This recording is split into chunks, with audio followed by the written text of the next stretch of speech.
आने वाले लोकसभा चुनाव में निवर्तमान सांसद अजय भट्ट के नामांकन में पहुंचे प्रदेश के मुख्यमंत्री और कुछ देर बाद अपना नामांकन करने कांग्रेस प्रत्याशी प्रकाश जोशी।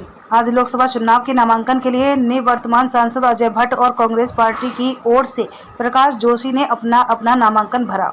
भाजपा प्रत्याशी के साथ रुद्रपुर पहुंचे प्रदेश के मुख्यमंत्री कांग्रेस प्रत्याशी प्रकाश जोशी के साथ छोटे बड़े सभी नेता कार्यकर्ता समर्थन में मौजूद रहे। मुख्यमंत्री के आगमन पर सुरक्षा को दृष्टिगत रखते हुए चप्पे चप्पे पर पुलिस तैनाती थी। साथ ही पुलिस के आला अधिकारी भी पूरी तरह से मुस्तैद दिखे और साथ ही बड़ी तादाद में भाजपा समर्थक जनता की भीड़ में नामांकन में शामिल हुए।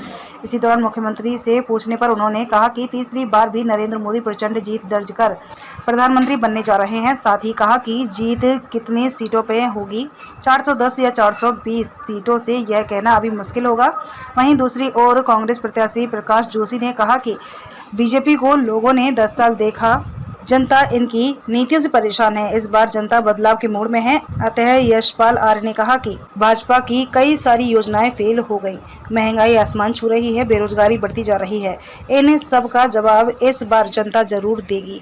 रुद्रपुर उधम सिंह नगर से संजीव गायन की रिपोर्ट। पांचों लोकसभा के नामांकन आज आदरणीय अजय भट्ट के नामांकन से संपन्न हो गए हैं और पांचों नामांकन में मैं स्वयं उपस्थित रहा हूं। उत्तराखंड के अंदर लोगों में अपार उत्साह है, उमंग है और 19 अप्रैल के दिन का समस्त उत्तराखंड वासी इंतजार कर रहे हैं। अभी हम होली में थे, 4 जून को जब रिजल्ट आएगा तो हम दिवाली मनाएंगे। हमारे अजय भट्ट जी और हमारे सभी पांचों प्रत्याशी प्रचंड बहुमत से जीतेंगे। पिछले सारे रिकॉर्ड ध्वस्त होंगे। हमारे आदरणीय प्रधानमंत्री नरेंद्र मोदी जी तीसरी बार देश के प्रधानमंत्री के रूप में शपथ लेंगे, जो ऐतिहासिक जीत होगी। कांग्रेस ने बड़ी देर कर दी टिकट देने में भाई साहब।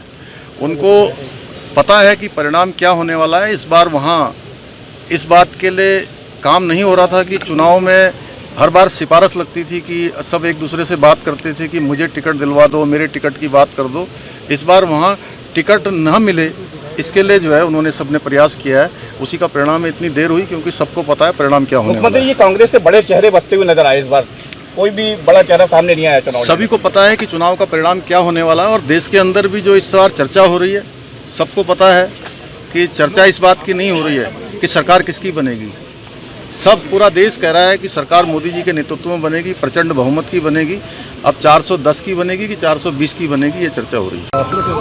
भाजपा सरकार की पिछले 7 साल से राज्य में जो सरकार है उसका जो कुशासन है और ख़ास तौर पर जो हमारे अभी सांसद हैं वर्तमान में, पिछले 5 साल से 10 साल से भारतीय जनता पार्टी के सांसद है, लेकिन 5 साल से जो वर्तमान में है वो हैं, उनकी जो निष्क्रियता है, उनका जो कार्यशैली है, वो निश्चित तौर पर इस बार जनता बदलाव का मूड बनाकर बैठी है।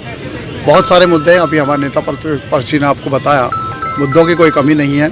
चाहे वो लॉ एंड ऑर्डर की बात हो, चाहे वो रोजगार की बात हो, चाहे वो अग्निवीर जैसी एक योजना लाकर हमारे प्रदेश के ही नहीं पूरे देश के नौजवानों को, जिनका सपना होता है कि वो फौज में जाएं, देश के लिए अपना सर्वोच्च न्यौछावर भी अगर करने की ज़रूरत पड़े तो करें, वो गर्व की बात होती है। लेकिन वो मौका भी उनसे छीन लिया है क्योंकि शहादत का उनको प्रमाण पत्र नहीं मिलेगा। तो मेरा कहना है कि ये चुनाव इसलिए चुनौती नहीं है कि कांग्रेस का कार्यकर्ता पूरे कई वर्षों से, पिछले 2-3 साल से लगातार हम देख रहे हैं, जब से यहाँ भारतीय जनता पार्टी की सरकार बनी 7 साल, तब से लगातार सड़कों पर है, इस सरकार के खिलाफ है। भ्रष्टाचार आज अपने चरम पर है।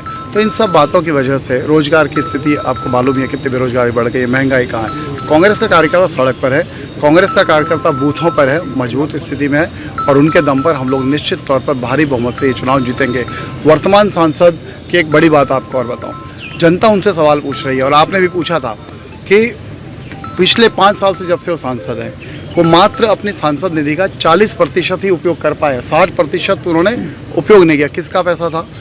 वो सरकार देती है जनता की भलाई के लिए, जनता के विकास के कार्यों के लिए। तो जो सांसद अपनी जेब में आए हुए पैसे जो उनको खर्च करने के लिए मिलने ही थे, जो अधिकार था जनता का, उसे नहीं खर्च कर सके, तो वो कहाँ से ये कहेंगे कि राज्य में हमारी सरकार है, हम अच्छा काम करेंगे, केंद्र हमारी सरकार है, हम बहुत अच्छा काम। अरे आप दूसरे की जेब से पैसा बाद में निकालेंगे, पहले जो आपकी जेब में पैसा मिला उसे तो खर्च कर लीजिए।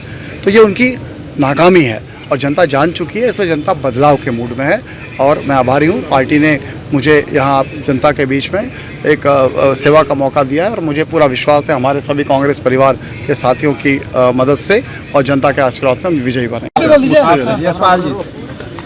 देखिए, बदलाव का माहौल, परिवर्तन दिखाई दे रहा है और जो भाजपा का जो कार्यकाल रहा है केंद्र में और राज्य में, निश्चित रूप से निराशाजनक है। जिन मुद्दों पर 2014 में 2019 में भारतीय जनता पार्टी केंद्र सरकार चुनाव लड़ी, आज वो मुद्दे गायब हैं। महंगाई बड़ा मुद्दा है, बेरोजगारी बड़ा मुद्दा है, भ्रष्टाचार बड़ा मुद्दा है, पलायन बड़ा मुद्दा है, विकास मुद्दा है। और जिस तरह से एक गठजोड़ हुआ है, उत्तराखंड की बात कर रहा हूँ, अपराधियों को संरक्षण दिया जा रहा है, यहाँ की जल जमीन जंगल बेचे जा रहे हैं, नदियों को प्राइवेट हैंड्स में दे दिया गया है, तो तमाम मुद्दे हैं। अग्निवीर बड़ा मुद्दा है, अंकिता भंडारी बड़ा मुद्दा है। ये मुद्दे आज भी इस प्रदेश की आवाम में के जेहन में, दिमाग में, महान जनता के जेहन में घर कर गए हैं। और निश्चित रूप से मेरा मानना है कि जनता बदलाव चाहती है, परिवर्तन चाहती है और इसीलिए एक युवा प्रत्याशी को केंद्रीय नेतृत्व ने लोकसभा के प्रत्याशी के रूप में नैनीताल उधम सिंह नगर की जनता के समक्ष भेजा है। और जो इनका सकारात्मक अनुभव है, लोकसभा में इन्होंने अपनी पहचान बनाई है और युवा है, तुर्क हैं और हमें उम्मीद है कि हम सब मिलकर कांग्रेस एकजुट होकर इस चुनाव को अपने हाथ में लेगी और हम विजय हासिल करेंगे। लगातार कांग्रेस के लिए भ्रष्टाचार कितना बड़ा मुद्दा है? देखिए, मैंने कहा ना कि भ्रष्टाचार बड़ा मुद्दा है। यहाँ की जल जमीन नदियाँ सब भ्रष्टाचार की भेंट चढ़ गई हैं। युवाओं में भविष्य अंधकारमय है, युवा भटक रहा है रोजगार के लिए। पेपर लीक मामला, लोक सेवा आयोग जैसी संस्था जिस पर प्रश्न चिन्ह लगते हैं, वहाँ पर भी भ्रष्टाचार की जड़ें गहरी दिखाई दे रही हैं और विश्वास नहीं हो रहा है कि भारतीय जनता पार्टी जो शुचिता की बात करती है, जो ईमानदारी की बात करती है, जो नैतिकता की बात करती है, कहाँ गई शुचिता, कहाँ नैतिकता। तो ये सवाल तो पूरे उत्तराखंड में तैर रहे हैं, लोगों के जहन में, दिमाग में बातें घर कर गई हैं। तो बदलाव होगा और भारी बदलाव होगा। लगातार कांग्रेस नेताओं की एंट्री नहीं हो रही है, एग्जिट हो रहे हैं सब, मतलब दूसरी पार्टियों में जा रहे हैं। कांग्रेस के देखिए कांग्रेस के लोग पार्टी में जो नेता हैं उन्होंने पार्टी को परित्याग किया है। कुछ महत्वाकांक्षाएं हो सकती हैं, कुछ दबाव हो सकता है, लेकिन कांग्रेस के हजारों हजार कार्यकर्ता पूरी तरह लामबंद है और कार्यकर्ता ही पार्टी की रीढ़ होती है और कार्यकर्ताओं ने एकजुट होकर इस चुनाव को अपने हाथ में लिया है। निश्चित रूप से मेरा मानना है कि कार्यकर्ताओं की एकजुटता से, कार्यकर्ताओं के एक लक्ष्य रखा है, कार्यकर्ताओं ने एक स्पष्ट लक्ष्य है, जीत।